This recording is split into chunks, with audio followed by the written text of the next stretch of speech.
2022 সালে যে টেট পরীক্ষা হয়েছিল সেখানে পরীক্ষার্থী ছিল 6,20,000 ক্যান্ডিডেট এবং তার মধ্যে পাস করেছিলেন 1,50,491 জন ক্যান্ডিডেট, যার মধ্যে বিএড ক্যান্ডিডেট প্রায় 1 লক্ষ এবং ডিএলএড ক্যান্ডিডেট প্রায় 50,000 ক্যান্ডিডেট।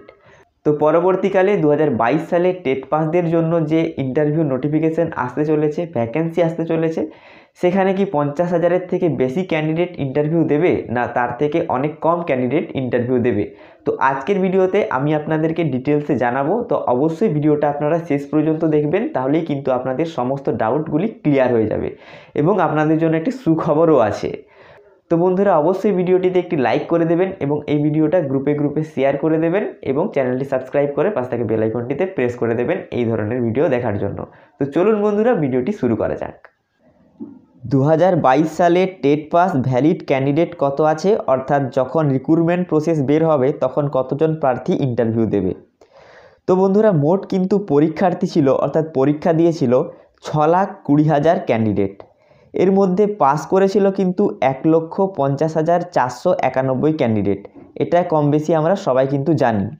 তো এটাকে হিসাবে সুবিধার জন্য আমরা 1,50,000 ধরে নিচ্ছি, 491টাকে বাদেই দিয়ে দিচ্ছি তর্কের খাতিরে।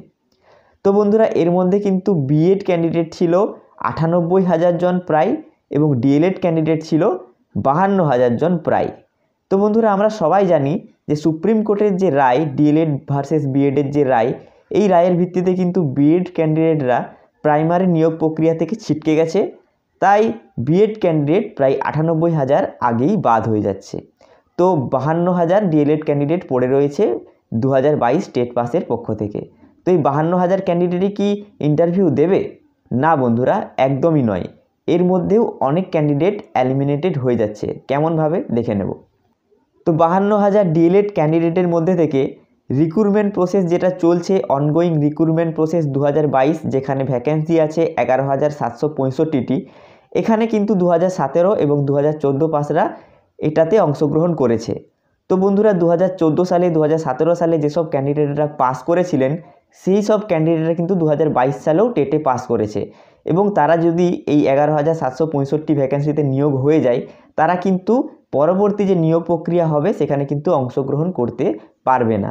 তো এই ক্যান্ডিডেটটা কিন্তু 8,000 মতো হবে যারা কিন্তু চাকরি পেয়ে যাবে। তো এই অনগোয়িং যে রিক্রুটমেন্ট প্রসেস চলছে, এখানে কিন্তু সবাই চাকরি পেয়ে যাবে। ক্যান্ডিডেটের তুলনায় কিন্তু ভ্যাকেন্সি অনেক বেশি আছে।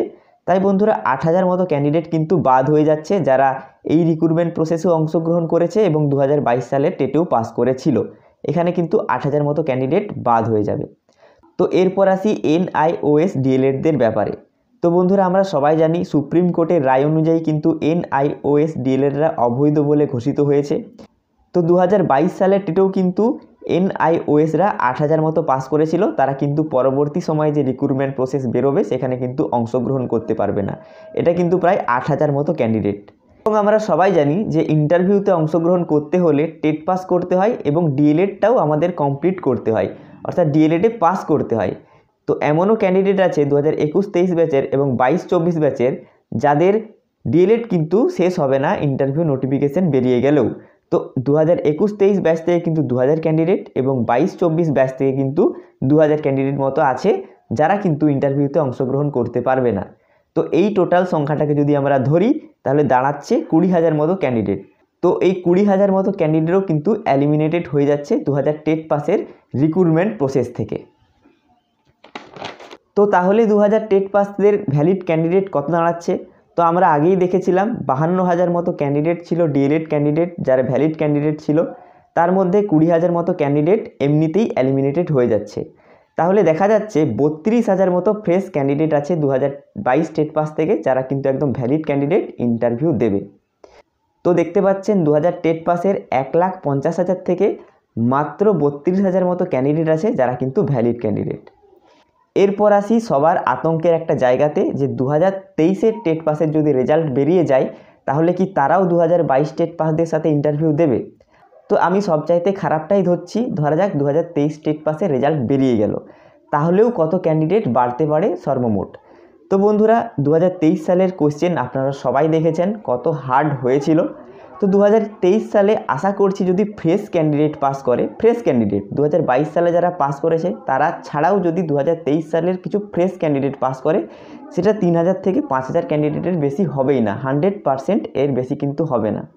তাহলে যদি ধরা যায় যে 2022 এবং 2023 স্টেট পাস ক্যান্ডিডেটরা একসাথে ইন্টারভিউ দিচ্ছে, তাহলেও 32,000 সাথে 3 বা 5,000 যদি যোগ করি, তাহলে সংখ্যাটা দাঁড়াচ্ছে 35,000 থেকে 37,000 ক্যান্ডিডেট।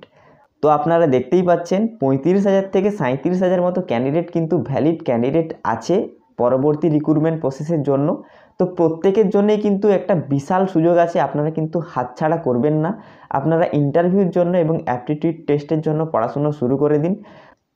আমি কিন্তু এই চ্যানেলে ভিডিও দেব যে কিভাবে অ্যাপটিটিউড টেস্ট দেখাতে হয়, আমার অভিজ্ঞতা শেয়ার করব, এবং কিভাবে ইন্টারভিউ প্রিপারেশন আপনারা নেবেন, ইন্টারভিউর জন্য কী ধরনের বই পড়তে হবে, কোথা থেকে কোয়েশ্চেন আসে, কীরকমভাবে অ্যাপটিটিউড টেস্ট দেবেন, সব কিছুই কিন্তু বলবো। তো অবশ্যই চ্যানেলটাকে সাবস্ক্রাইব আপনারা করে রাখতে পারেন, এবং এই ভিডিওটা যদি আপনাদের ভালো লেগে থাকে অবশ্যই আপনারা লাইক করবেন এবং গ্রুপে ছড়িয়ে দিয়ে সবাইকে কিন্তু এই ইনফরমেশানটা আপনারা জানিয়ে দেবেন। তো 2022 স্টেট পাসদের জন্য পরবর্তী রিক্রুটমেন্ট প্রসেসে কত ভ্যাকেন্সি আসবে পরবর্তীকালে আমি কোনো একটা ভিডিওতে আপনাদেরকে জানিয়ে দেবো। তো দেখা হচ্ছে পরের অন্য কোনো ভিডিওতে। ভিডিওটি শেষ পর্যন্ত দেখার জন্য অসংখ্য ধন্যবাদ।